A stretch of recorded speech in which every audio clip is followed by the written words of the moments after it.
Heboh terbaru, pecah memang. Pecah koalisi. Entah kenapa koalisi Mas Anies pada masa 2017 saat beliau menjadi Gubernur DKI, kali ini malah hancur berantakan. Apa gara-gara bubar karena ada yang merasa dihianati? Atau tidak suka kalau Anies Baswedan dicalonkan jadi presiden dari Partai Nasdem? Simak videonya. Ya itu sih dinamika menurut saya. Tapi kalau dinamika ini kita ikuti di Twitter, di media sosial, di berita dan lain sebagainya, ini bakalan menarik banget. Dan oleh karena alasan itu, di sudut opini kita akan buka segmen terbaru khusus untuk para subscriber dan non subscriber di video ini yang suka mengikuti hal-hal berbau politik. Langsung aja kita buka opini 2024.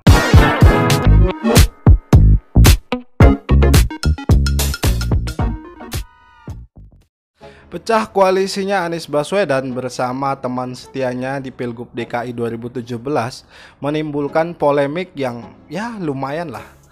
Jadi mereka ini dulunya pada 2017 bersama-sama menyukseskan Anies Baswedan dan Sandiaga Uno untuk menjadi Gubernur DKI Jakarta.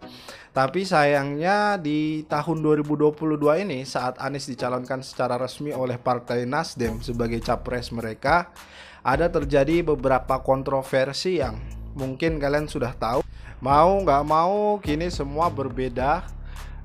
PA 212 pun dan FPI melalui Novel Bamukmin mengeluarkan beberapa pandangan atau katakanlah beberapa opini mereka tentang ketidaksetujuan mereka terhadap pencalonan Anies melalui Partai Nasdem. Selanjutnya Novel pun mengatakan, saya menduga Jaksa Agung yang kader Nasdem yaitu Muhammad Prasetyo ikut terlibat dalam peristiwa penjaraan ulama.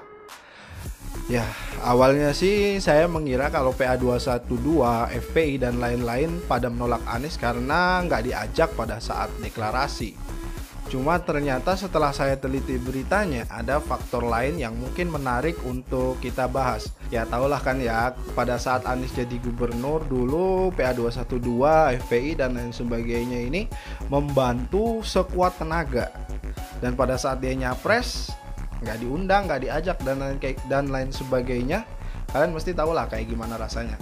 Dan di sisi lain nih, dari Partai Nasdem sendiri setelah resmi mengumumkan bahwa Anies adalah capres mereka, banyak kader Nasdem yang akhirnya mundur dan keluar dari Partai Nasdem. Alasannya sih macam-macam ya, tapi secara umum pengunduran mereka disebabkan karena kekecewaan terhadap keputusan partai yang mencalonkan Anies Baswedan sebagai capres mereka. Contohnya salah satu kader Nasdem dari Bali yang bernama Niluh Jelantik, dia mengatakan bahwa dia berseberangan dengan Anies Baswedan sehingga dia tidak mau untuk terus berada di Nasdem yang mencalonkan Anies Baswedan sebagai capres mereka. Hal yang serupa pun banyak disampaikan sebagai alasan pengunduran diri dari kader-kader Nasdem yang lain.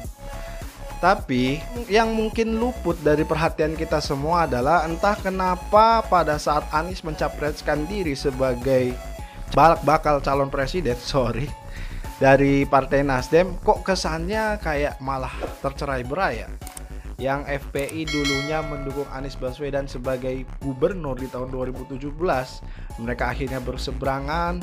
Kemudian Nasdem juga partai yang saya nilai cukup solid, mereka kadernya bongkar pasang karena sebagian yang keluar pasti dipasang lagi.